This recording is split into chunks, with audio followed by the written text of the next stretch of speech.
Lisa, I know you like reading and so forth. To you, I give you my lifetime of personal correspondence. Thanks. Mr. Simpson, stop. Your constant letters are becoming a nuisance. Stop. If you do not cease, I will be forced to pursue legal action. Stop. Signed, Bart Karloff, Hollywood, California. Stop, oh yes, wait a minute, Mr. Postman. Wait, Mr. Postman. Welcome back to the show, listeners. Welcome back. Oh my goodness. It's been a while since we've recorded. It sure has. We've been doing Patreon stuff, but Yes. this is a main feed episode. It is a main feed episode. Is it a standard episode? Kind of a soft kickoff to the new season. Yeah. We're easing into it. We're easing into it. Season 7 sounds crazy, but there was no season 0. So it's Sure. It's not our 7th year. So this is the Violet Chachi season of the podcast. Oh, gosh. Yeah, I guess so. Whew.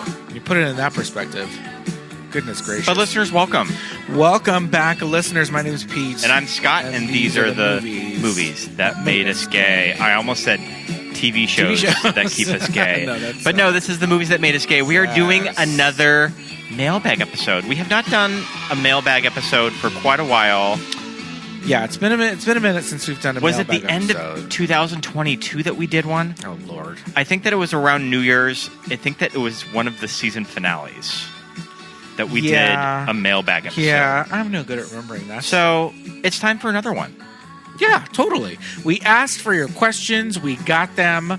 And we're going to answer what we can. Yeah, we're going to have some fun. I hope you guys are prepared. I hope you're ready. I hope you bitches are ready. And I hope you care to know the answers to these questions. A little peek behind the curtain, if you will. Before we get too into the questions, I do want to say it's been an insane beginning of the year. Yes.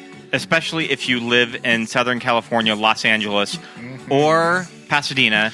Thank you so much to listeners that did reach out and check in on us, because we live in South Pasadena, pretty close to where the fires are, but luckily just far enough that we didn't have to be evacuated. Yeah. But we really appreciate all of the kind messages and just checking in on us. Yes. So those of you that reached out, thank you so much for doing that. And we were just outside of the zone, but it was, scary for a second, touch and go. And I mean, it's been devastating what's happened to some, a couple of people that we know personally, and everybody else that we don't know. Coworkers of mine. It's scary out there. And, I mean, not just Southern California, Altadena and the Palisades, but the United States and the Earth. 2020 has been kind of scary so far. 2025. 2025, excuse me. Yeah. It's still 2020 in my head. The last 5 years have been nothing. But here, we're just going to try and give ourselves a little bit of peace of mind by continuing to do this show and hopefully offer a little bit of a distraction to you folks out there if you're listening to us, and just to brighten up everything that's been going on under the new regime. But for now, we're here. We've got some questions. Not only all of that scary stuff that was happening, it was a great holiday season. It's a new year. We saw a lot of movies. Oscars are coming up. A lot of things are happening. The balls are rolling all over the place for us. We're getting ready to do an Oscar episode. We're getting ready to start the new season. We're watching all of these movies. The award season is upon us. Scott's favorite season of the year. Awards season. Yes. Awards. What I fancy myself a summer, but Scott is a awards. It's a fun award season, I think. I'm excited for a lot of what's going on. We watched the Grammys for the first time. Yeah, believe it or not, listeners and Pete, I don't think I've ever watched the Grammys from beginning to end. Yeah. Ever. No, I don't know that I've ever done that either. Mm-hmm. But friend of the pod, SB, invited us over, and we watched the Grammys. What did you think of them before we get into the questions? I thought it was fun. I think that I'm glad that a lot of the winners that won, were able to show out. seeing Doechii win Best Rap Album. Yeah. Third female rapper ever to win Best Rap Album. And she did the second episode of Drag Race this season, right? I want to say it was the second or the third episode of Drag Race of this current season. I gotta hand it to those Drag Race bookers. They catch them. They really know Catch 'em what's on the ahead hop. of the curb Yeah. with stuff like that. Yeah. And we were watching Doechii out there saying, I can see her face tape. Can you see her face tape? That's the thing, right? I'm not crazy, right? And before we hopped online and talked shit about it, we did a little Google and we Yeah. found an entire article about It's a whole thing. It's a whole thing. It's a whole thing. People have asked her about it before, and she literally, I'm paraphrasing, but she pretty much said, I like it because it looks fucking cunt. Love it. And she's like, I want to wear face tape, and so I'm wearing the face tape, and I don't got a wig on, to hide it under, so you're going to see it. Who cares? So she's super cool. Her performance was great. I thought that was cool that all of the best new artists Got a performance. And I think that's a first, too. Yeah. Did you like old Benson Boone? I've been listening to Benson Boone all In his week, little actually. jumpsuit. I've been listening to him all week. It is very... you can definitely tell that he is from Idol. It is definitely a sound that is from a show like Idol. Someone but, on Threads posted that every generation needs their Imagine Dragons. but you know what? I was into it, though. I was listening to it when I was walking home from work today. All right. I knew the song. I can appreciate it. Once he started the song, I said, oh, this one, I know this. Like, I don't know where I know from, but I've heard it. The little jumpsuit was cute. Did that little flip. He did two little flips. Queen of Flips. He did two little flips. He's our new Queen of Flips, young Benson Boone. People were like looking at their phones, but he did a second one, and it was even better than the first one. It's cute. The jumpsuit, I guess, whatever. Let the little straight boys wear what they want to wear. Yeah. I really liked that there was a moment for all of the favorites. Like Sabrina Carpenter had her moment. Chappell Rowan won Best New Artist. Sabrina, I believe, won Record of the Year. I don't remember what she won. I think that it was Record of the Year. Beyonce won Country. Me and friend of the pod, Justin Allison, might have some thoughts about Beyonce. Best Country Album of the Year. I don't know. I would say country inspired. Maybe not the best country album of the year, but I digress. Well, yeah. But Sabrina Carpenter won best. She won pop vocal. Pop vocal. And Okay, pop sure. solo performance. Mm-hmm. Yeah. But, I knew it wasn't. And I like that everybody kind of had their little moment, and there was no real steamroll by anyone. Sure, it wasn't an Adele, Billie Eilish, Taylor Swift year, where one of those three white women, Taylor Swift and Billie Eilish, went home empty-handed for both those albums. Yes, they did. And not my favorite Billie Eilish album. I love Birds of a Feather, but it's not my favorite Taylor Swift album too. And not my favorite Taylor Swift album. You can tell that it was rushed. Yeah, it's not my favorite. I don't feel like there's any really big hits that I want to grab onto. The Post Malone song is probably the best one, and it's just okay. Same. So it's good that they didn't win everything. The whole Beyonce winning album of the year. I didn't know that. I just assumed that she had it's 3. This career win. No, it's the thing that she has 1 million Grammys, but she never got to win album of the year. And I guess one year when Adele did win, in her speech, she was just up there kind of like, what's going on? Why did I get this? Beyonce should be up here. It should be Beyonce. So I think it's this thing where, and listeners, Beehive listeners, I'm sorry to this woman. We're not the biggest Beyonce fans, so we don't have the whole story. I can appreciate and have some respect for Beyonce, even though I don't really listen to her a lot. We're not haters by any means, but we're not in the hive. We didn't know nothing about nothing. So we're sitting here going, okay, cool. That's interesting. Cowboy Carter won album of the year. Wow. And then cut to everyone in the audience crying, and Lady Gaga's crying, and Beyonce's up there visibly emotional, which I do not think Beyonce as being a vulnerable person. And she's up there saying it's been so long in my career, 25 years. And we're all sitting in the room going, what's she talking about? She always wins Grammys. Why is she so emo about this? Well, cut to, she's never won album of the year, and it's a big thing for her. and her fans. Yeah. That they've been they give her all these awards, but they shut her out for that. So is this her Al Pacino winning a Best Actor for, what did he win for? Scent of a Woman? Was that the most deserved? mean- Who's got the Oscar that was their Best Actor, Best Actress? That it was like, all right, fine. It usually happens. Just take it. It usually happens in supporting. I would say Tommy Lee Jones or Sean Connery. Okay. You could probably argue those are like not the best performances of their career, but it was just their time to win, Kinda which like is with fine. Leo too. I mean, I feel like if you look at The Revenant, I think he's easily the best of that category. Okay. So Okay. it could be happening this year to me. Laura Dern. Excuse me. Yeah, it could be happening this year to me, but again, this is kind of when we're sitting there in the room discussing it, we're like, oh, okay, I get it. We're putting it in our explain it to me in movie terms. All right, now I get it.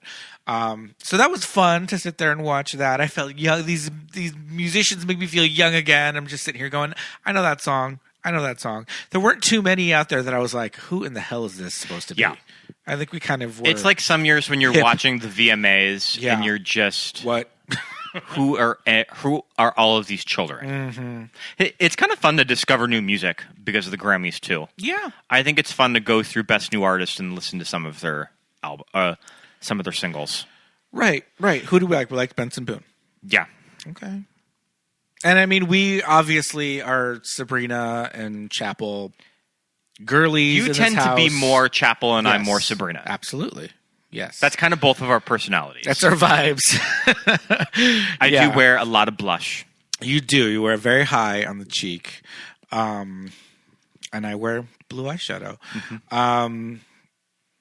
So yes, that was fun. Grammys were cute. We have a question later on about the Oscar contenders that we can kind of get into them a little more later too. So we'll table that for the time being. Okay. Yeah, we'll get into a little bit more of a Oscar vibe when we get to that one. Fair enough. Anything else fun happen in our? We went to Disneyland recently. Yeah, a friend of the Pond Donovan brought us to Disneyland. That was cutesy bootsy. We went to Disneyland. Spent an entire day at Disneyland. Disneyland and DCA, yeah. And DCA. But, I mean, the thing is, the two of us have had passes in the past, and we have not had passes. And we are in a no-pass era. We just mooch off right of our now. friends that work there. We mooch off of our friends that work there. You know, we get our little day in. But when we were pass holding queens, we were like, oh, let's get there at 6 and 7 p.m. and just get on what we want to get on. And just do our little cute walk around and then go home. But now we're like, oh, bitch, I don't know when we're going to go next. yeah. I got to get my money's worth. And we spent, I mean, what did we get there at 10:30 in the morning? Good chunk of the day. We spent it's like 10 I think that we left around 6. later, maybe. I think we spent around 10 hours there walking, which is, you know, it's not vigorous exercise by any means, but, you know, it's a long day at Disneyland with the families. And I'm telling you, the people that take their kids to Disneyland, selfish. Especially the families that pull their kids out of school to go to Disneyland. Oh, you have a lot to say My mom about the would children at Disneyland. I've on done that when I was day. a kid. Yeah. Well, Disneyland in California, the Disneyland Resort, is a very different animal than any other Disneyland. Yeah. Right? It is locals. It is like, we own this bitch. You see foreigners. You see tourists there, and you're like, okay, good luck. It's mostly residents. And so it's a lot of parents who just pull their kids out of school.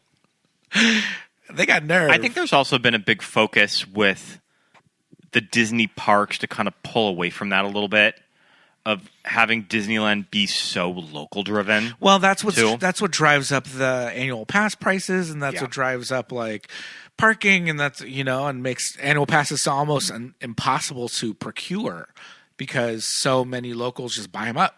Yeah. And then we're just like, well. And I know that they really want to save room for the out-of-town families around the peak summer months, too. Yeah. I know. I'm sure a lot get of it. people from all over the country and the world come to Los Angeles for theme parks and Hollywood and the beach and all that stuff, and it's so kind of shitty for them to come, and it's just like all these entitled locals just like wandering around with stink faces on like me, but it's off season right now. We're in between big heavy seasons at Disneyland, so we were able to get in a lot of fun rides. We got a lot of fun stuff going on that day. That was really cute to see a lot of things. We did not get on Tiana's Bayou Adventure. I didn't want to get wet. A little cold. It was a little cold, and yeah, we were not feeling. Mama, I did not want to get my pants wet. No, we were just like, yeah, we didn't buy a poncho. Like it was a whole thing. Maybe next time. All right. Well, let's get into some of these listener mail questions. Okay. We have one from a Bluesky user, Aaron. Sometimes. What movie have you guys covered that you'd like to see remade in the style of Rankin Bass Animagic? Yes.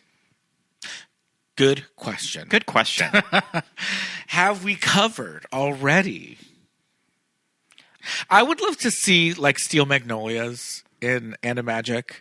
I would like to see the puppets. Oh, like that would be cute. The Dolly puppet with just like this huge like wig. Simple enough of a story too that I think you could. I mean, you could probably bring it back to the play. You could even do the thing with the play. Bring it back to the play. play. Do it all in the beauty shop. Yeah.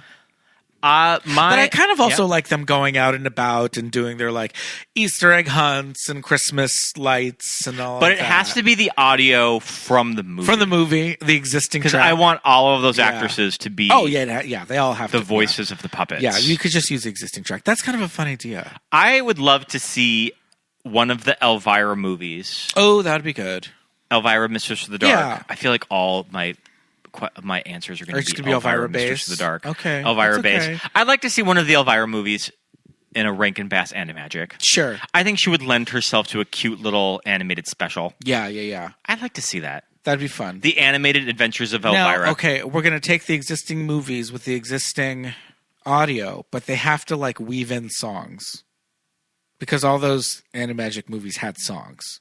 So I want to see like Steel Magnolias and then just stop and then like Shelby breaks into song about like something about diabetes, wanting to cut her hair and then it's like too short and like driving nails up her arms. Don't talk about me like I'm not here. Like I'm not here, Mama. Yeah. Shelby drinking juice. Yeah, we got a whole song about Shelby drinking the juice. I love it. That's a great question. So you're saying Steel Magnolias, and I'm saying either Elvira, Mister of the Dark, or Elvira's Haunted Hills. Yes. All right. So from Facebook user Ted. Yes. Ted. Ted, we're gonna mispronounce your last name. We interact with you on Facebook all the time. Yeah. You're a top user. You're a top user on Facebook. Pellies. Sure. Yeah, there you go. Ted, call us and tell us how to pronounce your last name. We'll say it right. Another episode. What's your favorite episode since the last mail episode? Oh, I'm just going to say from the last season. Mine's not from the last season. Oh, okay. Mine is The Holiday with Michael Morgan. That was really That fun. episode is fire. Yeah. We are off the ground. We are off the ground in a dead sprint in that episode. Yeah. So much fun. No, you're right. And I think just Michael is just such a funny guy, and he just has some really great insights, to these movies. And so when he's here and when we're all together, it's like, when the friendship is working, it's working, and he brings some funny stuff. And so I really do enjoy when Mike comes around. And The Holiday is such a fucking batshit movie. Yeah, The Holiday. It's so much fun to dissect everything that is going on in that movie. No, totally. Because it is insane. Yeah. Yeah. I did really enjoy that episode. I loved Mrs. Doubtfire with Josh. That was a really fun movie to cover just because it's Mrs. Doubtfire. I think I have to say probably The Holiday was just a good time, especially when I listen to it back. I feel like, okay, I really love those episodes where, everybody's kind of firing on all cylinders. Always have a soft spot for the Christmas episode and the Black Friday episode. I always try to program really fun movies for those. Yeah. Mm-hmm. And the holiday was our Christmas. Yeah. Yes. Yeah. Good times. Good times had by all. Listeners, go back and check out the holiday episode. It's really fun. And Mrs. Doubtfire, just because it's Mrs. Doubtfire, man. Can't go wrong with that one. Think about it. All right, next question. This is an email submission from Dustin Cedillo. Yeah, I think that's how you pronounce it. What do you think? Why do you think one Ms. Dakota Fanning has never been Oscar nominated? Well, here's kind of a little follow-up question to kind of dissect this, because I was thinking about this today. I remember Josh said on one of our first Oscar episodes of actresses who he thought was sort of on the cusp, and he thought a nomination for the Fanning sisters was on the horizon. Elle did win the NBR Supporting Actress Award for A Complete Unknown. She was nowhere near that Supporting Actress nomination. Tell me NBR. The National Board of Review. Oh. Okay. But yeah, she randomly won that this year, which I thought was interesting because I feel like she was pretty far from Oscar conversation because Joan Baez was she ended up kind of filling that void. But I would say the closest that Dakota has ever got to Oscar was probably I Am Sam. Okay. She might have gotten a SAG nomination for it. And I she think. Was how old in that movie? Young. Yeah, like she was 5 years old. Child. Dustin goes on, just a little mention in the emails. She's been in great movies and has won many awards, but somehow has not reached that Oscar. Yeah, she just hasn't quite found that role as an adult. I mean, she consistently works. I always see her in stuff. That's too. the thing. She does work a lot, but I feel like when she was younger, she was getting a little bit more maybe high profile or kind of prestige stuff. And like in her more recent career, it's been a little bit. She got some TV award attention for Ripley. Okay. That's right. So she kind of has that going for her. I thought she was really good in Once Upon a Time in Hollywood. That was really fun casting for that role. She was really good. Squeaky, right? Squeaky. Yep. Yeah. But yeah, I love all of her scenes in that movie. And I have a feeling that once the nomination does happen, because I think it will, is it just going to be something really lame? Is it just going to be a girlfriend role or a wife? I hope not. Sure. I don't know. But it's interesting when you look at sort of her contemporaries like Saoirse Ronan. And she's, one of the youngest actresses to have that many nominations. That it just kind of maybe came a little easier to Saoirse than it does to Dakota. But I think Saoirse was doing different kind of work at that age. You know what I mean? Because like I said, when Dakota was a kid, she was getting these roles that were a little bit more meaty. And then now, as an adult, I feel like, the last... besides Once Upon a Time in Hollywood, I'm trying, to think of things that I'm like, oh yeah, she was so good in that. Where was the award? I think the closest thing that we've had is Ripley, and I also... that was pretty recent. I also don't really care for Netflix Ripley. This is coming from someone that loves the book, loves both Purple Noon and The Talented Mr. Ripley, and I framed Talented Mr. Ripley poster for years. Really care for the Steve Zillion Netflix miniseries. Right. I think it kind of missed really what makes that book so much fun. Yeah. I didn't really see it on screen. So when Elle came on the scene, Elle also came on the scene very young. Oh, so Dakota was still very young. Did you ever see The Door on the Floor? And Elle Fanning is maybe 4 years old in that movie. Right. Yeah, like child. So, but when she started getting more and more kind of higher profile, I don't know. I think she started getting a little bit more like buzzy kind of roles. And Dakota kind of took a little bit of a back seat. And while Elle kind of rose a little bit to more prominence. Making movies with Sofia Coppola. Yeah. And so, I don't know. Maybe we'll have a little Baby Jane situation with the two of them. I'd love to see that. I don't think that they've ever played sisters in a movie. I don't think so. That's recent. Has Elle ever played like an even younger Dakota? Like when they need her as like a baby? I wanna There say might that be that- something I when wanna they were s- Yeah, I kids. want to say that Elle did something like that, like an even littler version. Yeah. Interesting. Well, Dustin also has a follow-up question that's not related to the Dakota, But it's about one of question. our favorite people. Yes, he knows we love Madonna. Well, Madge. We got to see Madge last year. We sure did. We saw her at the Forum. The Forum. The Kia Forum. The Celebration Tour. So Here in much fun. Inglewood. Yeah, the Celebration Tour. I had never in my life seen a live Madonna show in all of Same. my sparkling, years. And I'm glad I got to see this show, because there have been a few albums and a few tours in there that I'm just kind of like lukewarm on. I tried to get tickets to Madame X at the Wiltern, Right. and I didn't get through the lottery. Right. Which is fine because I don't really care for the album Right. Madame X. It is not going to be in the question that he's asking us today. Right. Because that's my thing, about those albums, everything after, gosh, I don't know, American Life. Have I just been like, a little lukewarm on? Everything after Confessions. Yeah. Confessions was a good album. Confessions was That good. album's turning 20 this year. I don't want to hear about 2005. that. I don't want to hear about that. Yeah. And so I was glad that we got to see this one because I think she still got it. Mhm. It's not the steel wheelchair tour. I didn't even notice the brace on the leg. Yeah. I mean, it's easy camouflage. It's just a little, ace bandage situation. But I think she still got it. She was out there. She was dancing. She was singing. She was playing guitar. She was swinging in that box, being flown all around the stage.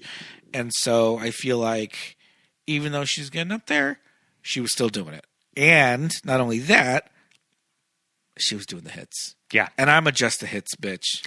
She was doing just the hits, but what I liked about the songs that she did is that she did stuff like Bad Girl. Ooh.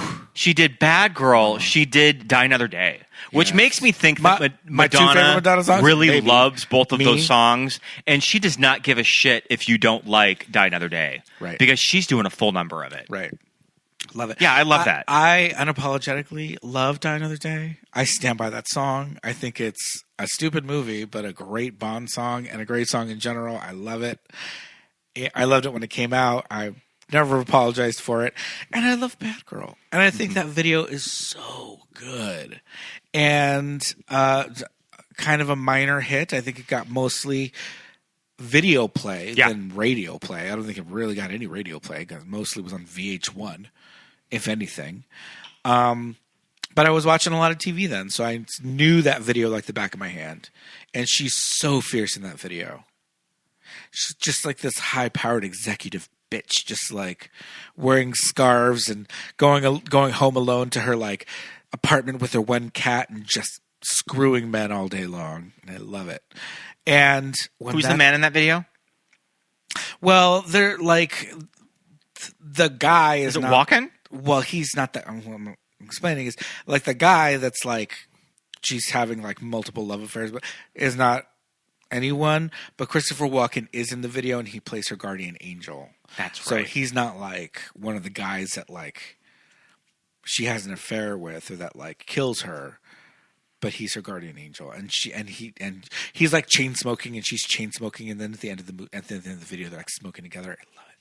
I love it. So when that played, like song 3 of the night, I'm just like, okay, this is for me.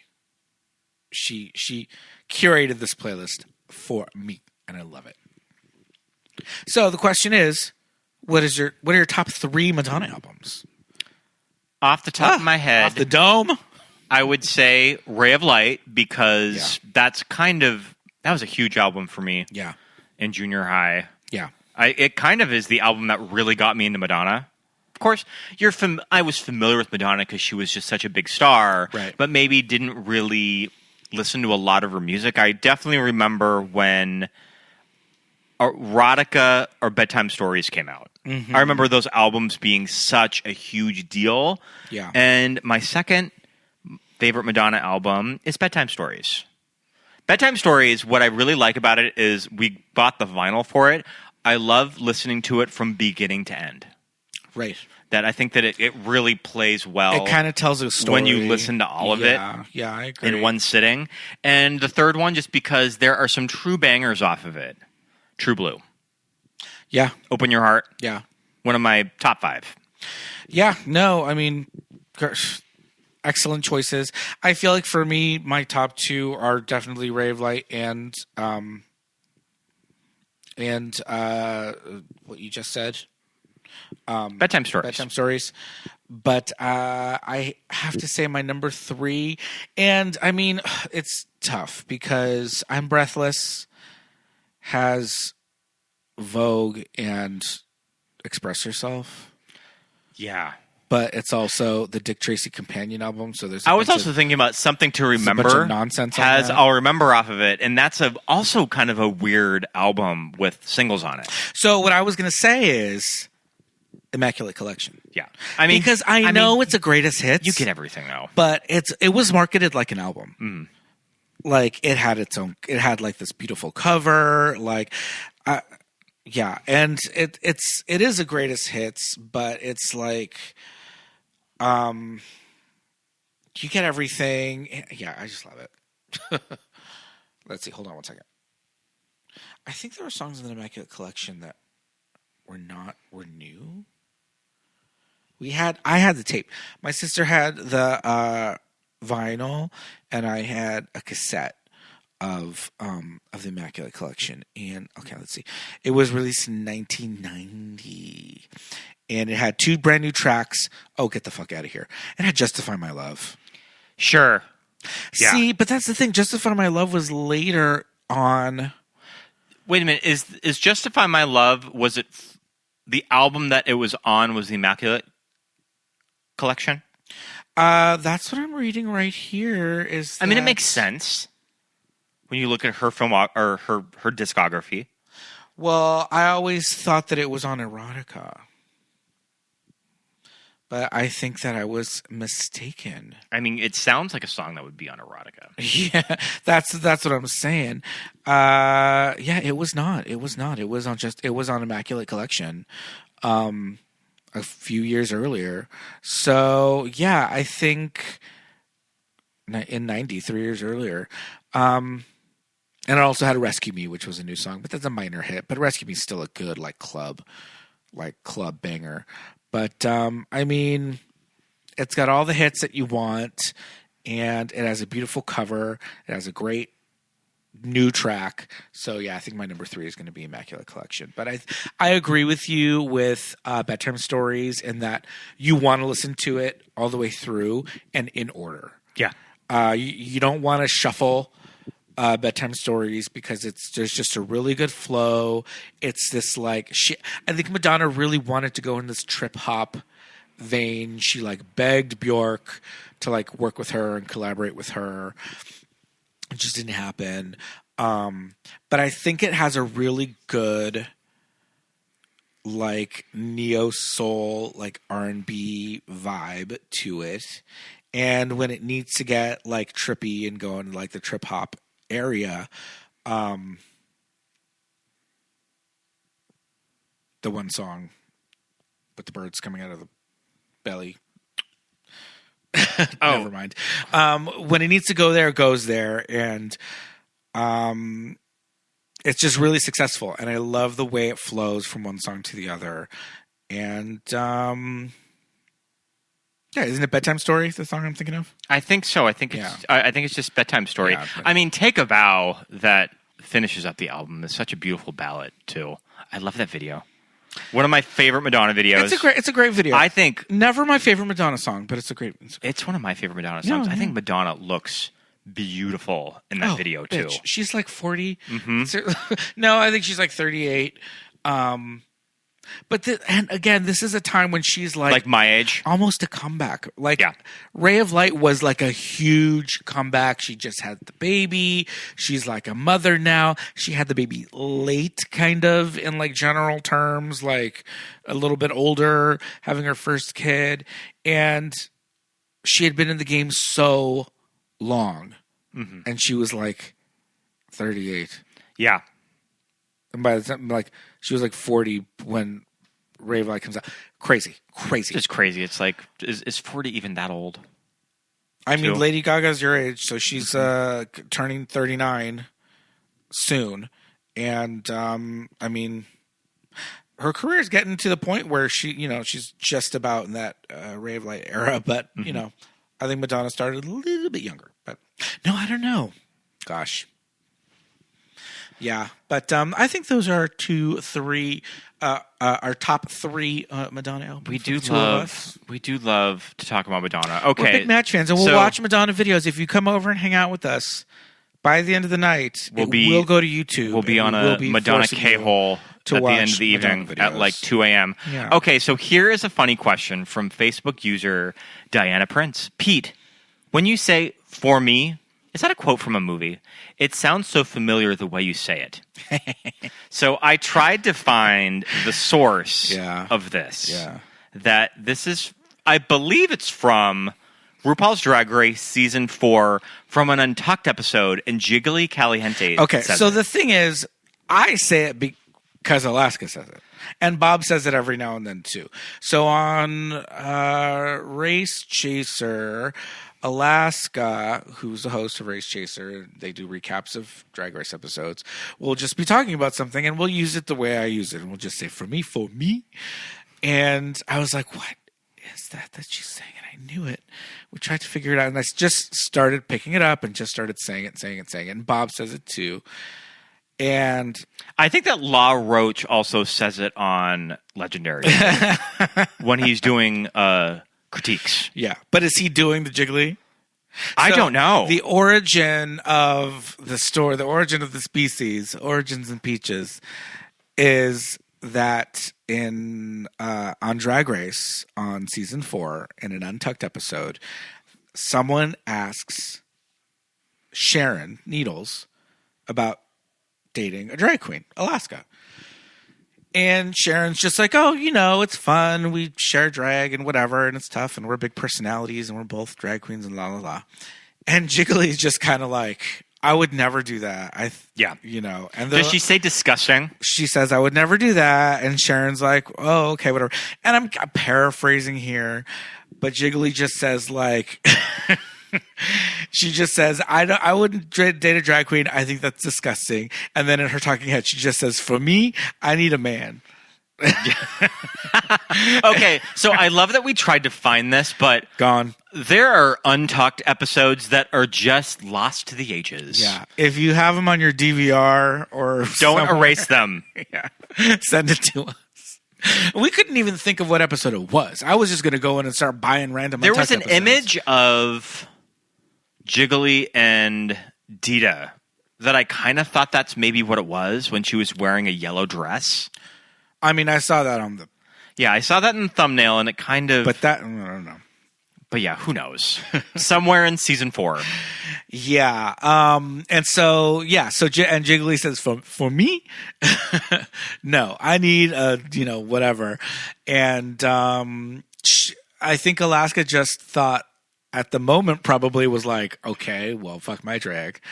But then also just thought it was funny. And I think that that's what's great about Alaska's personality is that she kind of leans into shit that would typically rile someone or shake them, like being called a snake for saving Roxy and just like kind of leaning into all that. Slap it on a t-shirt and sell it for $30. Yep. And I just always love that. And I just think it's funny. I just think just the expression, and I can just hear Jiggly in my head just saying for me. Yeah, so it's just become part of the vernacular. But it's just that thing also, too, that not only was it about her, but Alaska is this, like, student of Drag Race. Yeah. Especially seasons 1 through 7. Yeah. I would even say maybe 9. Yeah. Which I think the two of us are kind of in that vein where we know the quotes from those seasons.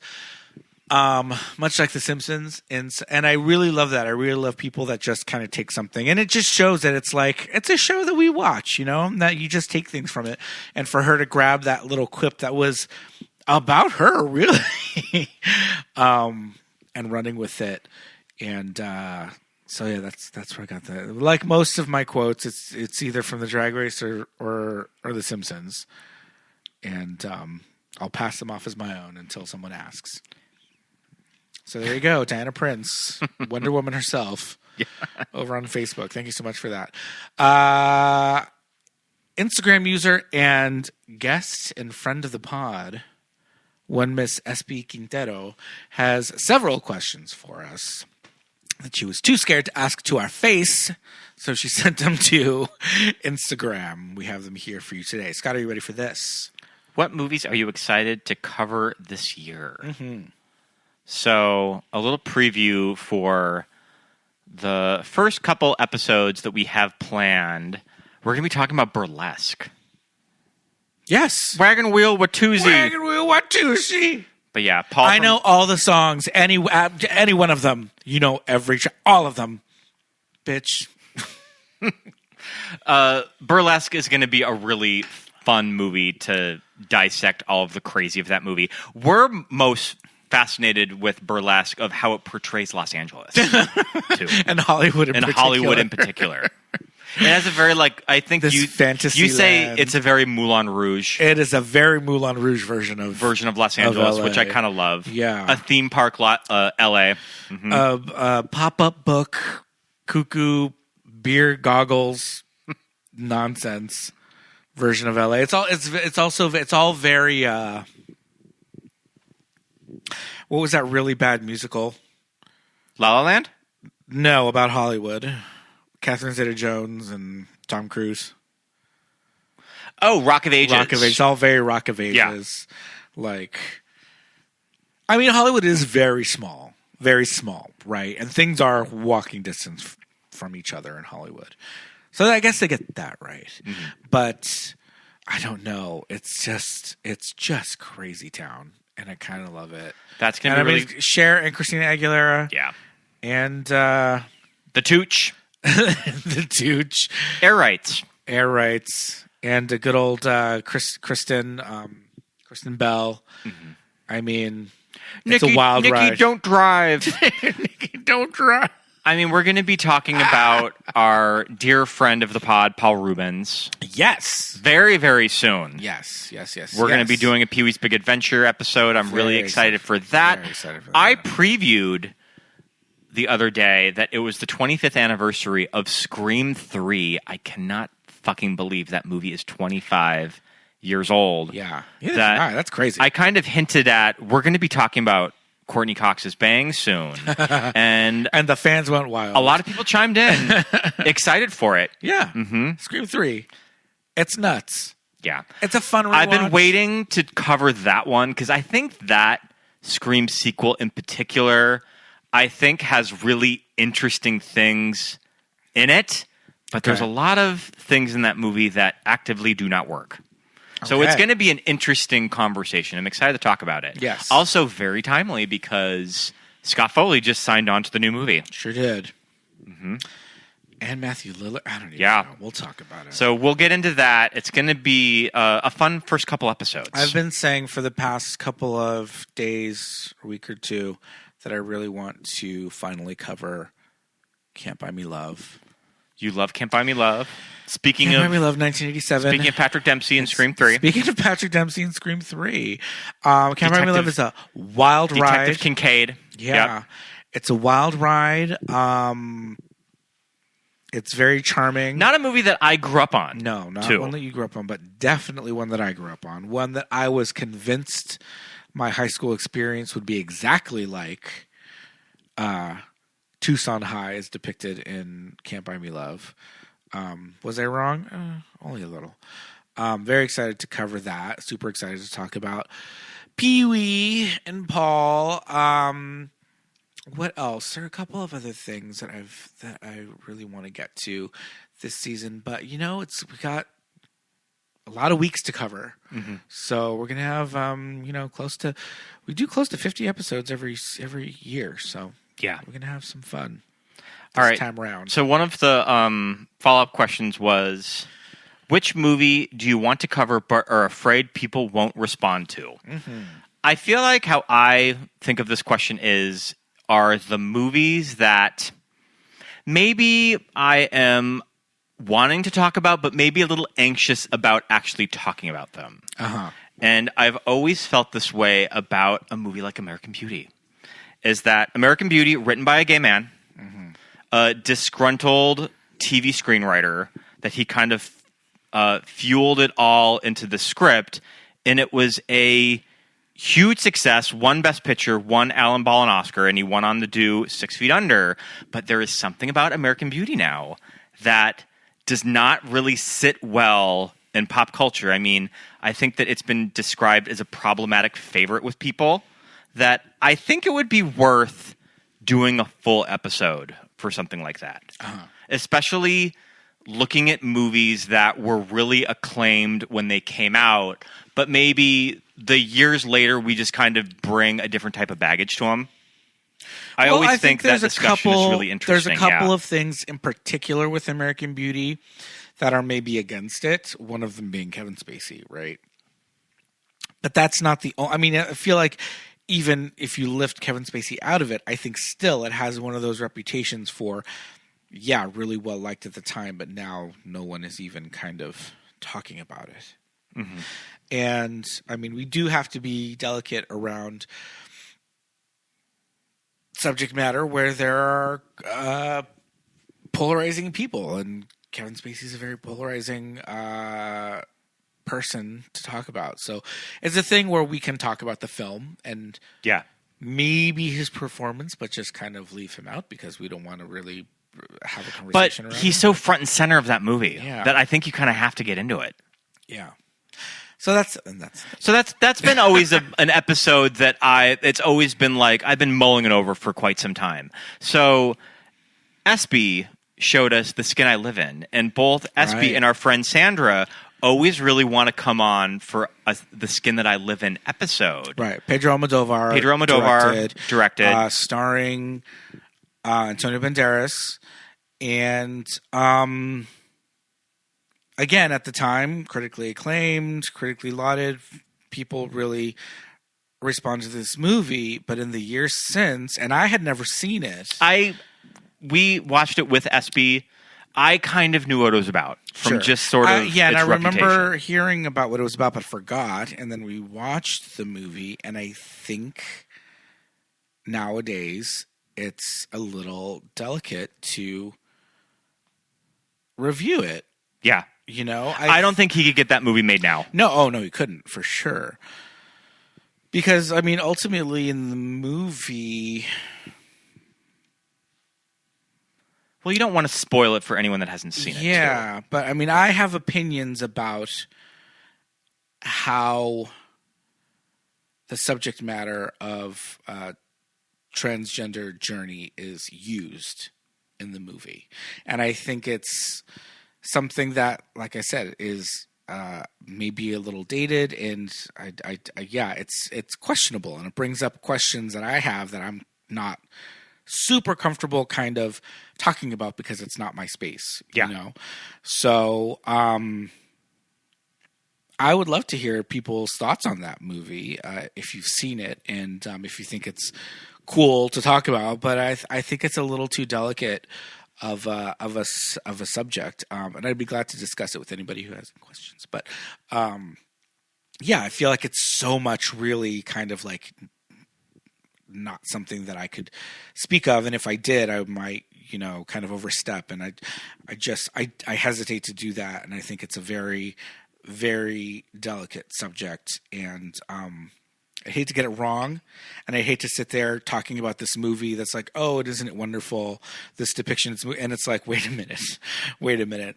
All that shit is crazy and out of pocket, and outdated. So I think,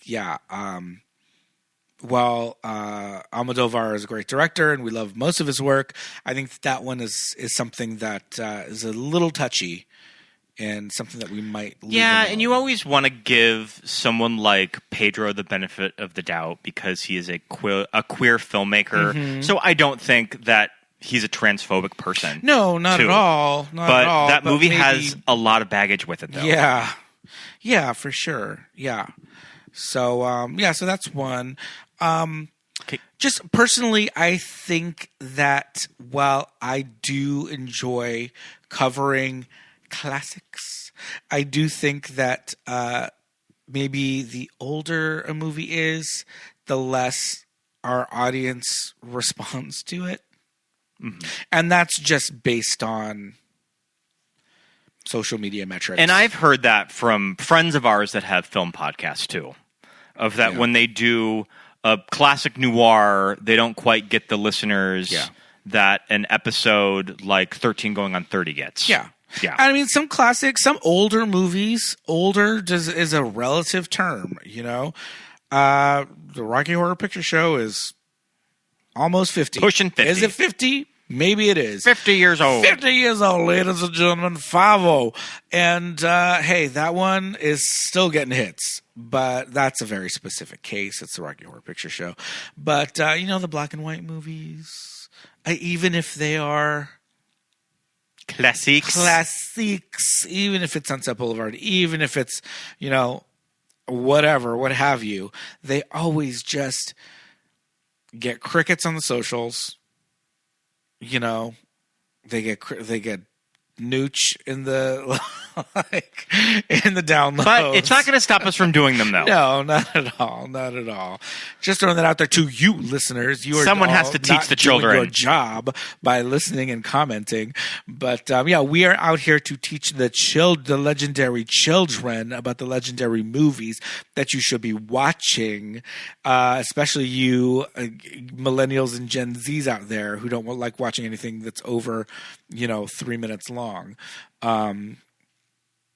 I think that I try to temper, if we're going to do an older movie, maybe we do something that's like super accessible. Maybe we do Psycho. Maybe we do The Wizard of Oz. Maybe we do these tentpole movies that are a little less, kind of outside the box, left field kind of options. So I'm trying to do the heavy lifting for you listeners, trying to bring it back from your, do we want to do like freaking, what's that really long Joan of Arc where it's just a close-up of that French woman's face for The Passion of Joan of Arc? 3 hours, maybe we can. But would I rather do short and sweet Psycho? Yes, I would. Well, I think that we're going to be covering All About Eve this year, too. In fact, I know that we are. We're finally going to get to an All About Eve episode. Love it. But that's what I'm saying. Something like Whatever Happened to Baby Jane, All About Eve. Like these movies that are, even the Bad Seed that we just watched, camp. Yeah. Right? So maybe if you've never seen it, I don't like black and white movies. They're too slow, they're too long. The essence of the type of movies that we talk about. We try to bring something that's got a little bit more snap, a little more pep, a little bit more pizzazz, so that you can stay awake in all of its boring black and whiteness. But I think sometimes something that's a little bit more obscure, something that's a little older, I get a little cold feet about. Because I want our listeners to have a good time. Yeah. So, and I know you're always having a good time when you listen to us. But Scott, last question. Oh, not last question. We got 2 more questions from SB. Which movie can you watch over and over again and never get tired of? Ooh, mama. You got how much time you have? I mean, I mentioned before that Elvira, Mistress of the Dark is going to be the answer to a lot of these questions, and this is no exception. I can watch Elvira, Mistress of the Dark every single day of my life.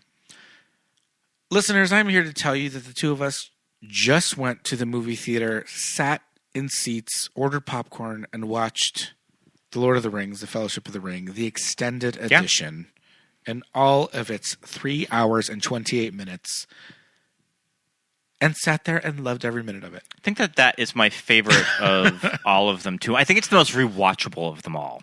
Oh, absolutely. Just because I think that it's kind of done in adventure vignettes. You get all of the... It's a little bit more episodic. You get all of the really great set pieces in it. You have Hobbiton, Rivendell, Moria, Lothlorien. Mm-hmm. It's great. Yeah. I never get sick of it. No, never get sick of it. I mean, I don't know if it's just any sort of like... I grew up in the 80s where maybe a teacher today might have seen my antics in class and told my parents to take me to the doctor, but he didn't do that in the 80s, and so I was just out there in these streets just saying, again, rewind it, again. When I was a teenager, I was flipping through the channels, and I saw that Clueless was going to be on HBO. Coming to HBO. Great. We've got HBO. Set my timer. Had a VCR in my room. Had my timers. Had my Simpsons timer on, which I recorded 3 episodes a day onto a tape, which I would get. I had a notebook. You had your whole notebook. Every episode. So I said, okay, I need a new tape. Take it out after 7:30. Put tape in. Record. Clueless. First time run on HBO. Boom, done, recorded. Went to school, whatever, did my gig, came home, recorded. Get home that night, watch Clueless. It ends. I rewind it. And just watch it over again. And I mean, watch Clueless it is over again. it's a brisk 90-minute movie. Yeah. It's easy to do. I was not stoned. I was not drunk. I was not high. I was just, again. I mean, we were just sitting around last month. Yeah. Thinking of something to watch. What are we watching now? No. I think that I was closing that night, and I wanted to just watch something that some funny movie, because sometimes after Didn't have to think about it. sometimes after a long day of work, hustling at TJ's, I just want to watch something familiar and maybe like a comedy. Not going to put on Anna Karenina. Not going to put on Barry Lyndon. Days of Heaven. Yeah. Or Barry Lyndon. Yeah. And we just busted out Clueless. Yes. And we broke out our DVD. Had to. Because it wasn't on any free streaming Mama, platforms. Clueless is nowhere right now. You got to rent it. We broke out guess our what we have? 10th, That DVD. our 10th anniversary DVD. The Totally Whatever edition. That's totally what. Is it yours? Yeah, I think it's yours. How did I never buy it? Because I have my tape.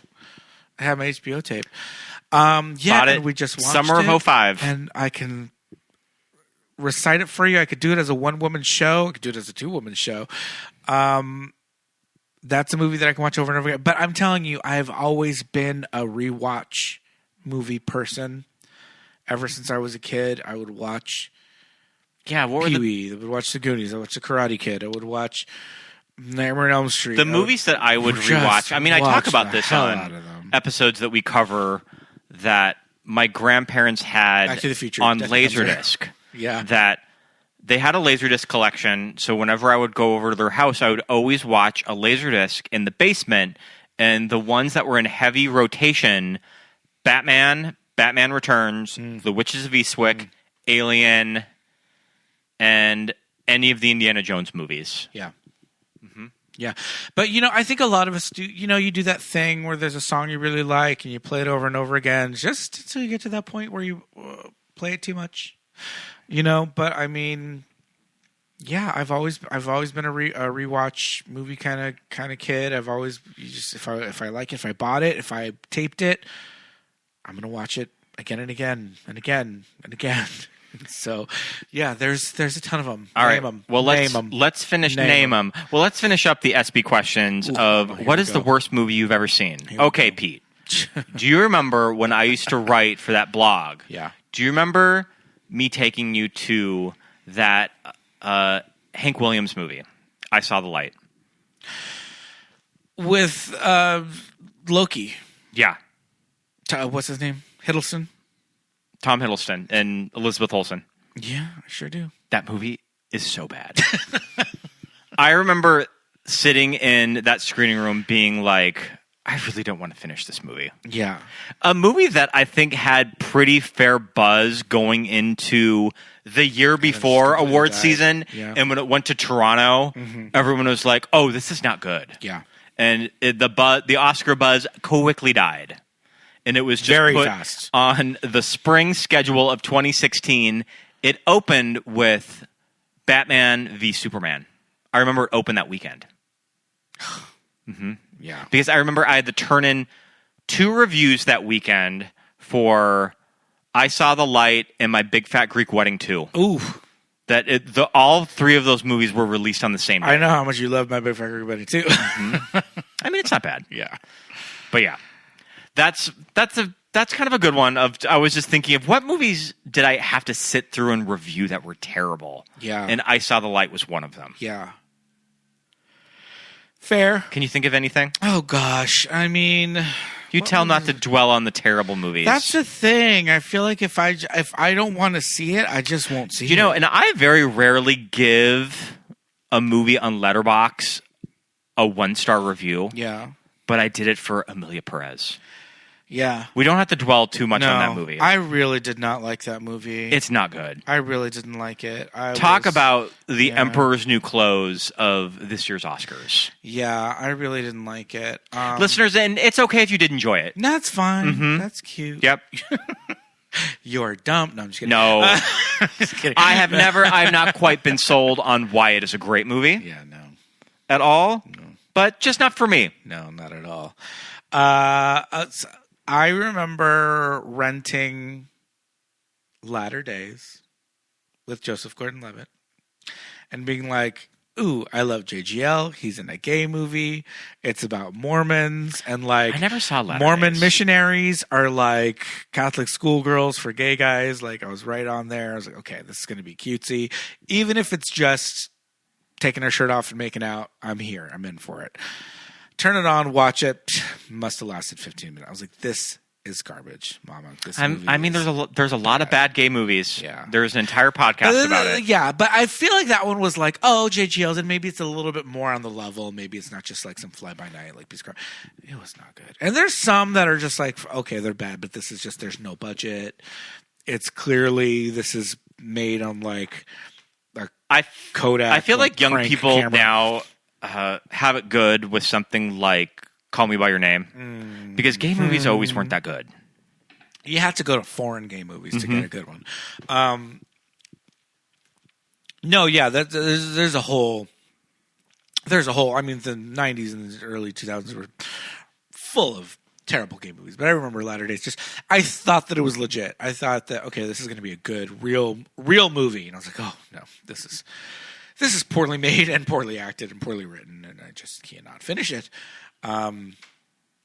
So yeah, that's the one movie that really sticks in my head. What movies have you walked out of the theater? Have you been able to? I have never actually walked out of a movie. I remember going to Beyond the Sea with Kevin Spacey. That's supposed to be bad. I didn't see it. Remember thinking, I really want to leave. I should just leave. And I was with a girl that I can't even remember who I saw that movie with. Yeah. Did I go by myself? I don't think I went by myself. I can't remember who I was with. Yeah. But I remember us at the end of the movie being like, wow, that was terrible. Why didn't we leave? If one person would have got up, either would have like followed Yeah, suit. just been like, yeah, let's go. Mm-hmm. Yeah, Jose and I were watching The Last Airbender, the Shyamalan movie. Notorious bomb. Okay, granted, we movie hopped and we just saw a real movie. So don't ask me what we paid for. You didn't actually pay for it. No. Don't ask me what we paid for. I will not remember. We were there, paid for a movie, and Jose was like, well, we're here. Should we see something else? We were kind of in our movie hopping era in those days. We were just like, all right, whatever. It was pre-assigned seats. Did you walk in late? No. It was the thing where it was like perfect timing. So we walked in, movie starts, and I watched the animated series, so I knew what was happening. Jose did not, but he was like, I'll see it, whatever, it's fine. Shyamalan, we love Shyamalan. And I want to say we lasted 15 minutes. Oh, wow. Yeah. If that. He looked at me and he goes, this is awful. Let's go. Do you want to go? Or do you want to finish it? And I was like, I don't know. I think we should leave. And then we left. And then we both, the two of us, again, walked out of the League of Extraordinary Gentlemen. But you love the League of Extraordinary Gentlemen. And I went on to love the League of Extraordinary Gentlemen. But do you remember walking out of... He was like, we watched it, and he was like, what the fuck is this? This is nonsense. And I was like, I'm okay, we can go. And we... Do you remember walking out of Blair Jose Witch? Galvez, go see Vicious Animals this Sunday at Yeah. in Pasadena. Do you remember walking out of Blair Witch, the Blair Witch reboot? Yes, I do. And we walked out in front of the original director. He was sitting right behind us because the ArcLight announced that he was there. Yeah. And I remember he sat like Well, the director of what? The movie? the original Blair Witch Project. Okay, the Blair I Witch can't Project. remember. Right, that right. movie's directed by like two guys, and I can't remember which one it was. It's called The Blair Witch, and it came out in 20... I think it's just called Blair Witch. Okay, what year did it come out? 2016. 2016. Now, this movie is first-person, handheld camera, POV. Kind of like the first movie. The first movie, yes, but something about digital video, first-person POV... Mama, I was going to puke. I went to the bathroom. I left. I had to do that for Tangerine. But Tangerine was good. So I came back and I sat down and finished the movie. But in this one, I went to the bathroom, splashed some water on my face, got some water from Did the you really concession. splash water on your face? Yes. I was going to throw up. Just like the movies? Yes. I was going to puke. People actually do that? People do it. I did it. It was like Noxzema commercial. It was like me and Noxzema girl. Help me out. Rebecca Gayheart. Me and Rebecca Gayheart in the bathroom, splashing water on her face, getting it all over the floor. And got some water from the concessions. And I was like, ooh, deep breath, deep breath, deep breath. And I went back in and I was like, I can't do this. Let's fucking go. We left. And that was fine.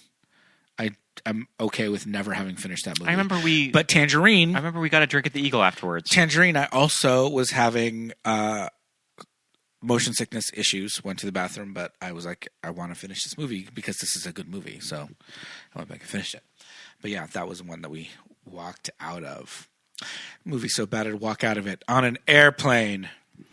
All right, from the Surreality podcast. From the Surreality podcast. Our friend. This is dark, but what would be both of your final movies to watch if you were on death row or deathbed? I would love to hear if you both could agree on one, but separate would do too. You mentioned Death Becomes Her. Mm-hmm. I think that Death Becomes Her would be a good last movie that you're going to watch ever. Because I want to laugh. Yeah. I want it to be a comedy. Yeah. Is it ironic that I'm watching Death Becomes Her on my deathbed? Maybe.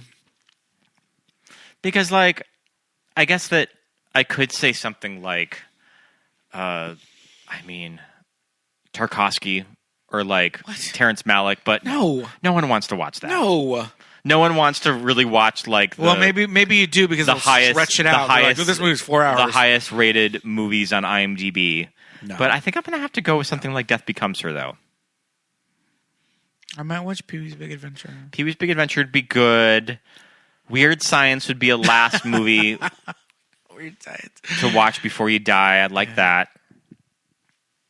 I think I'd watch Pee-wee's Big Adventure because it just would remind me of being a kid and just being happy and just it's fun and it's funny and it's got a good message, and I think I would like watching that before I die. And that is a dark question, but I don't know if I'm just like, okay, this is it. I got one more thing. Do I like to hate watch anything? What do I hate watch movies? What do we hate watch? Just like, we hate watch a lot of stuff. I do. Sex and the City 2. Mm-hmm. I watch Sex and the City 2 before I die. Sex and the City 2, that's the answer. I just want to watch the last 45 minutes of Wicked Part 1 before I die. So I can just, like, defy gravity. Unlimited. Maybe. All right, so kind of our questions rounding you, out all this. Yes, thank you, Erica, for the dark and morbid question. Mm-hmm. But for our last question, Instagram user Film Sorbet, any Oscar contenders you are polling for this season? So nominations came out a few weeks ago. I said that we would do this episode fairly close to nominations. We missed it by a couple of weeks. They also postponed the Oscar nominations because of the fires. Yes. I Wasn't really shocked by a lot of them. Right. For the most part, I kind of knew the people that were on just kind of the outside of the conversation that happened to make it in. I had a feeling both Josh and I were pretty sure Fernanda Torres was going to make it in. I just kind of knew this is a movie that if voters see it, I think they're going to have to put it in. And that is definitely the case because I'm Still Here nominated for Best Actress. The Jujubee Story. And in Best Picture. Another nomination that I did see coming was a complete unknown supporting actress nomination. Monica Barbaro, who plays Joan Baez. I think she's one of the best parts of that movie. I saw that one coming. I don't think that there was any real upset or shockers. I know that a lot of people were bummed that Denis did not make it in Best Director. Okay, but I kind of saw who are you pulling? I kind of saw the writing on the wall for that. Well, I'm easing into it, Pete. Right. I'm just kind of saying like Oscar nominations, hot take, not anything too shocking. The people who I am pulling for, I would really like to see Sean Baker win for Anora. I think it's probably going to happen in original screenplay. I think if he's going to make it, if he's going to get an Oscar, it's probably going to be in screenplay. I'm pulling for Anora. For what? For Best Picture? For kind of anything. Best Picture, Best Director, Best Actress, Best Supporting Actor, Igor. I think he's so good in that movie. So that's definitely a movie that we're pulling for. I mean, honestly, there's a lot of actresses and Best Actress that I would like to see win. Mikey, Demi, Fernanda, I just saw I'm Still Here. It's a really powerful performance. I'm kind of like, I would love to see either of those three win. Okay. All right. No, Pete, it is not I'm Still Here. Memoirs of a Geisha by The Jujubee Story. The Jujubee Story. Okay. No. So what you're saying is Cynthia Erivo was terrible and you wish that she was never in with it. Do you think that she's going to win that? No. I mean, it's tricky when it's part one. No, I know. I'm glad that she got the nomination. It is tricky when it's part one. I think it's the thing that people realize that there's going to be another one. I also don't think she ever...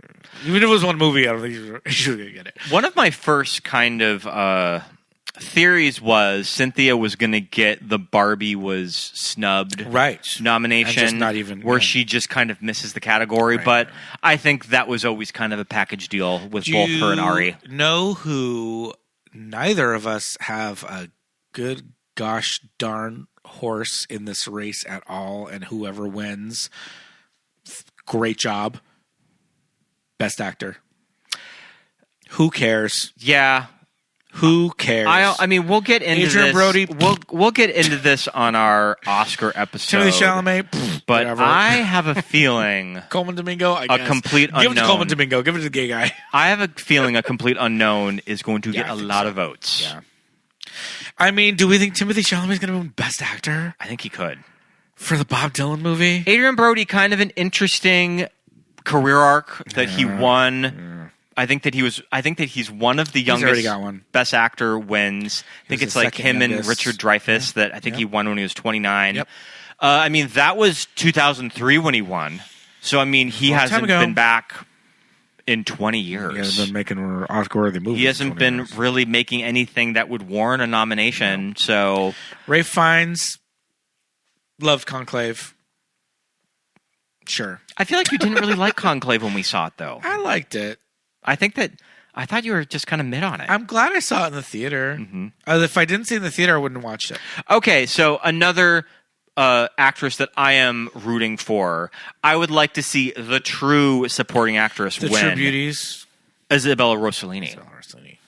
When we went to Death Becomes Her the other night, yes, she's so good in that movie. Oh my God, she's so good in that movie. She's so good in that movie. And I can just rewrite it in my head that she wins for Death Becomes Her. I'm 71 years old. But yeah, so Isabella, I'm definitely pulling for. Yes. I mean, I'm here for Demi. I mean, I'm here for the face, the hair, Demi, whatever has been going on. She fucking showed all y'all bitches like the work settled, and she looks So good. She's fucking flawless. She's amazing. This waterfall of black hair going down her back, stick straight, parted down the middle, the big aviator sunglasses, the lips, that stupid dog. I fucking love everything about Demi. We'll definitely talk more. I encourage you to watch the Brat Pack documentary. Yeah. That Andrew McCarthy produced or directed. She is a shining star in that documentary. Her and Rob Lowe just come across grounded, zen, in their lane. I mean, sure, her whole sequence is filmed in the beautiful backyard garden of her like palace, you know. But I don't know. There's just something about Demi that doesn't come across rich actressy. She just comes across like just a cool lady. Yeah. I don't know. Mm-hmm. She's Madison Lee. She's a great. She was never good. She was great. Do not care about anyone in Best Actor. Supporting actor, I would love to see. You're such a hater. What? I'd love to see. I'm gonna call up Yura Borisov, Coleman Domingo, my man Igor.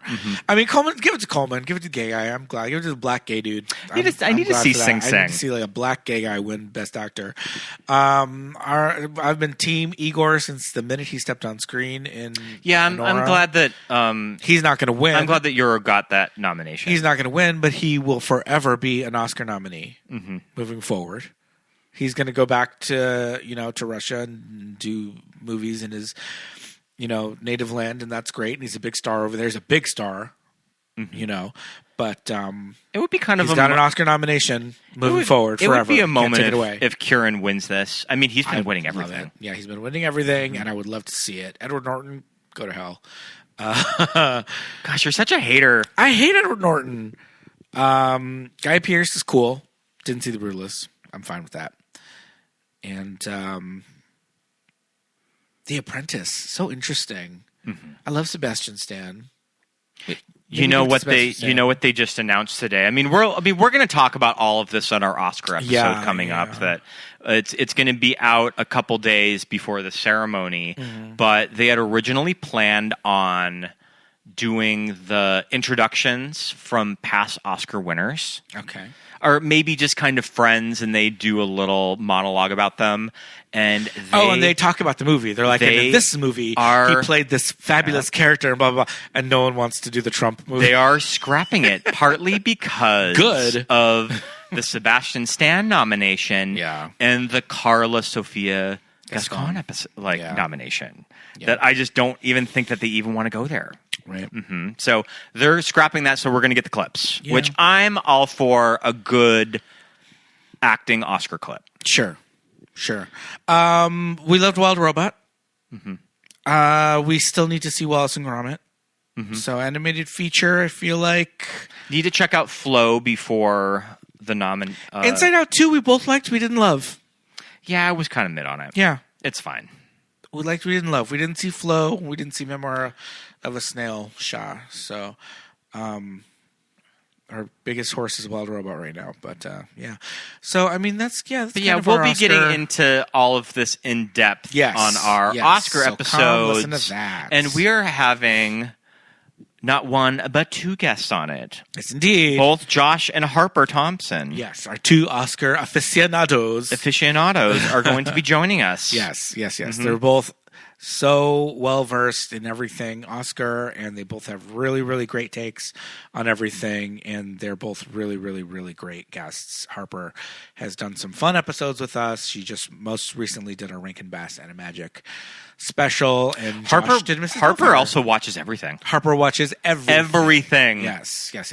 During She's the got Oscar period. A great Instagram Live little mini show that she does every week. She has really great like movie parties at her home. Like she's just so cool. Like Harper's just such a cool girl. We love her. And yeah, Josh is amazing too. He's just super fun and fountain of knowledge. So fabulous friend of the pod. That out. So last question from Film Sorbet. What are some trends in movies these days you'd think need to go? I think everything doesn't need to be so damn dark. I think we need to like pump up some color. That goes for TV too. Visually. There's been a lot that's been said about how movies look these days. Yes. It's because nothing's shot on film. Right. Yeah, I think that's a big issue with that. I think big special effects movies, this is a big issue that I can't speak super eloquently on. Maybe our friend Dylan can talk a little bit more about this, but a lot of digital effects are being farmed out, and they're not paying digital effects companies what they should be paid, and it shows. Yeah. And I didn't see it, but I've seen clips, and I know that movies like Kraven the Hunter, the most recent Hellboy movie. I mean, even people are even like going after the baboons in Gladiator 2. Like a lot of these big visual effects, CG replacement scenes. The Ian Holm face, the deep fake in Alien Romulus. All this stuff. Are they taking that out in a new edition? I think that they have slightly retouched it for the 4K release. Mm-hmm. But these are things that, you go back and you watch older movies, Pirates of the Caribbean, and you're just like, ugh, flawless, chef's kiss. And you watch things that have come out in 2024, and they look crazy. A lot of it is like physics. Things don't have any gravity. Things don't have weight. Kraven the Hunter's flying all over. I know they're superheroes and they have superpowers and all that stuff, but even so, it's like, I don't know. Even digital Tobey Maguire looked like he was there and weighed 160 pounds flying around New York. Now they just look like they just really rush the post. Yeah. I mean, say what you want about the Avatar movies, but there are reasons why those movies are worked on in post for that long. Yeah. Too. And I think somebody like James Cameron is not just going to be like, oh, okay, let's just send this. We'll send this shot to this effects house and this shot to that effects house. He's like, wet a digital. He is going through every single frame of that effect shot. Yeah. And making sure it's perfect. I know we're big Cameron apologists here, but I think things like that. A lot of people are like, "Hey, why do digital effects look worse today than they did 15 years ago?" Well, it's money, which sucks. So that I would like to see change. I know that this is kind of a lazy answer to it, but I do think that Disney needs to sever ties with the live action remakes of animated movies. Yeah.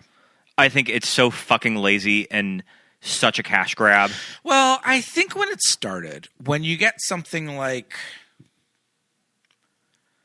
Tim Burton's Alice in Wonderland, this is not and I think the biggest sin that everybody is going to latch onto, which we haven't even seen yet, so maybe it'll shut our mouths, but I don't think so, is Snow White, right? Yeah. You look at Snow White, you look at Pinocchio with Tom Hanks. Ugh, fail, right? And those movies are just such literal translations.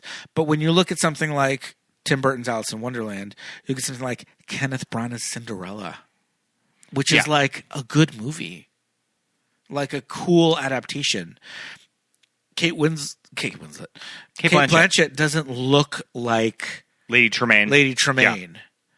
They did something visually interesting. A director like Kenneth Branagh and Tim Burton is going to go in and say, sure, let's do this, but we're not going to do a faithful one-to-one adaptation. But it's filtered down to this point where all we're getting are one-to-one adaptations, and they're just bad. Yeah, and it's weird that Jon Favreau did something like The Jungle Book, which is pretty good. Yeah. And one of the things about The Jungle Book is, while it's a classic, I don't think that we're really attached to that movie and the story. Yeah. So you can kind of explore other elements for it. Yeah. But then he follows it up with The Lion King. Right. Which, is a big who cares. People give Gus Van Sant's Psycho a hard time. Yeah. I think The Lion King is so tedious to watch. Yeah. You literally are watching it thinking to yourself, I just wish I was watching the animated movie. Yeah. It's so much better. I mean, I know that you do a Google search and you see the list of all of the live action movies that are in the works and are being developed. And then also you see all the fake ones on Facebook and like your Instagram feed. I mean, some of them I do think that there's some truth behind that it's being discussed. I'm really glad that we were spared a Hunchback of Notre Dame live action movie with Josh Gad. What? I'm so glad that did not happen. That I'm sure that the Disney execs really like looked at that and were like, "What the fuck are we doing? Yeah, we cannot make this movie." Yeah. Oh boy, yeah. I tend to agree. I think we've just gotten to this place where it's just why are we doing this? What is the purpose? Mm-hmm. Who's asking for it? Who likes it? Are the kids out there, the little kids, are they plopping in their like Blu-ray of Emma Watson, Beauty and the Beast? Like Beauty and the Beast. I mean, especially something like that Bill Condon Beauty and the Beast and the Guy Ritchie Aladdin. While I think I liked them at the time, they're so single serving. They are. Of that you like them in the moment, yeah. But then you try to watch scenes of it later, and you can barely watch 10 minutes of it. Yeah. Mm-hmm. Maybe we'll sit down and we'll watch the Part of Your World. Not Part of Your World, because that was kind of cute. We'll watch the Big Aladdin like love song, the live action version, and see if we like it. A Whole New World. I mean, I love the Zayn. I love the Zayn. The Zayn pop song. Now I love my Peebo. Mm-hmm. I love my Peebo pop song, but yeah, it's such an interesting kind of place that we've gotten to with them. That we're just like everybody is just like, why? Who are these for? Rachel, you probably just need to stay off the internet. Rachel Ziegler, you probably just need to you just need to stay off the internet for a couple months. Yeah. Oh man, we'll see. We'll see what happens. I don't know. And the thing is, I was ready to fight. I'm just here to fight. I was ready to get out there and be like, "Oh, what did you say about Miss Halle Bailey? Like, tell me." We went to the Little Mermaids at the Burbank 16 and saw it in a room full of adults opening weekend who all of us clapped after Part of Your World. Have I watched it since? Yeah. No. And I'm telling you, I'm sitting here saying on my deathbed, I'm going to watch the last 45 minutes of Wicked. So I will rewatch a movie musical triumphant. I mean, it doesn't crescendo. I mean, it doesn't help when you go to movies at the Burbank 16 opening. Well, everybody there worked on the movie. Day of a Disney movie and a good part of the audience watching Frozen 2. Yeah. Worked on the movie. Oh, worked on the movie. Yeah. How to Train Your Dragon. Yeah, same. Yeah. Oh my God, How to Train Your Dragon. I forgot that movie is coming out soon. Live action remake. Why?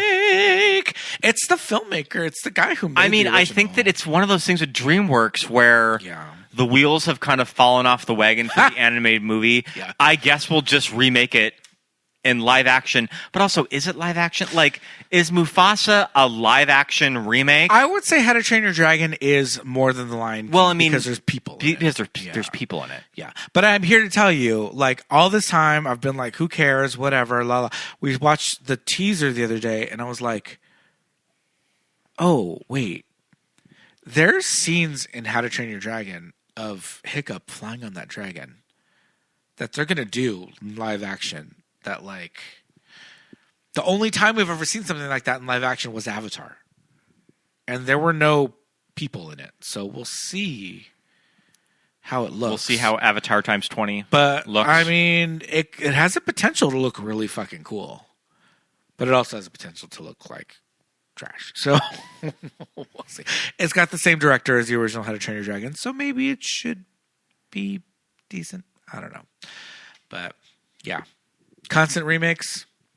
I did see the teaser for Fantastic Four I haven't watched today, it yet. which you have to. We'll watch it as soon as we finish this. I think I'm I can. interested to see. I think a reaction. I can fuck with the Fantastic Four movie if it's set in the 60s. I didn't know that it was set in the 60s. I did when they announced all of it. Full Incredibles vibes.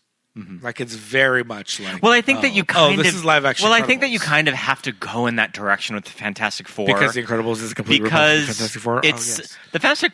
I mean, I don't know shit about comic books, so I mean, I'm not really the person to make this declaration.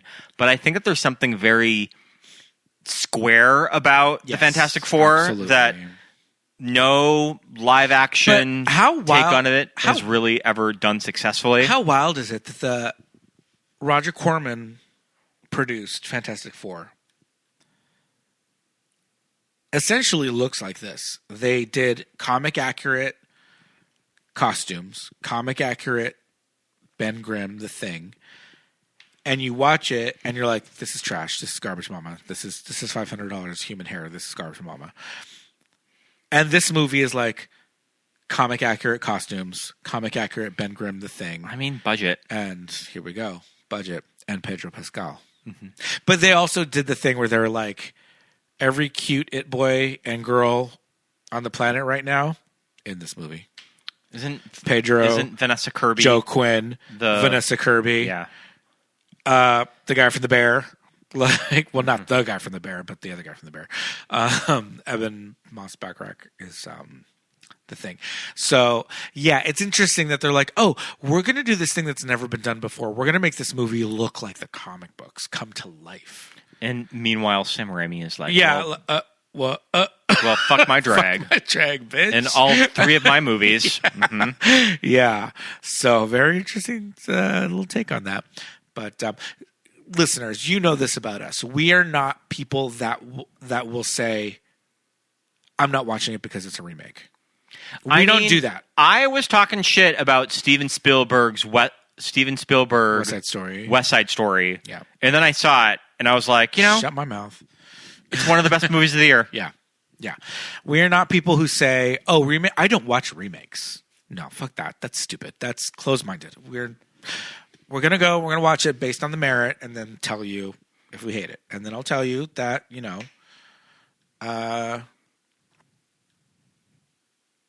Lion King 2.5 or whatever that.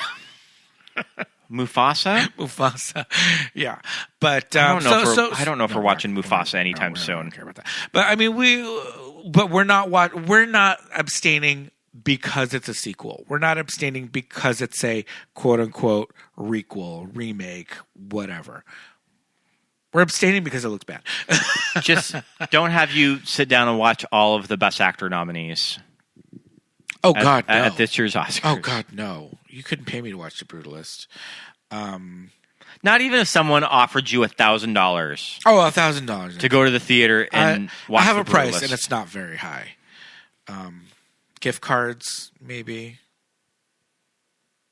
$50 to Uber Eats. I don't know. Whatever. I'll see The Brutalist for some dough, some cold, hard cash. A gift bag. But yeah, so I guess those, let's see, was that our last? I think that's it. Yeah, that was our trends in movies. Any more trends that we want to see out the door? Oh, I don't know. Yeah, I don't know. I think those are all of our trends. Yeah. Yeah. You brought up some good ones. Goodness gracious, kids. Look at that.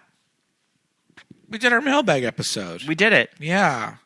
Well, I hope you got a little bit of some insight. Well, get ready for the new season. Yes. Guests have been booked. Guests are We're going to be booked, doing a Mama. few with both of us. It's going to be a good old time. Yes, indeed. There's going to be some fun episodes coming your way. And if you're a patron, thanks for being a patron. Head over to patreon.com/movesthatmadeusgay. We've got some fun stuff over there.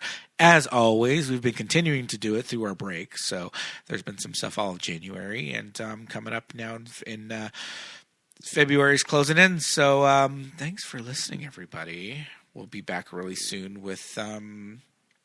Season 7 Our premiere. Yeah. Well, until then, this has been real, and we'll see you soon. Bye. Bye.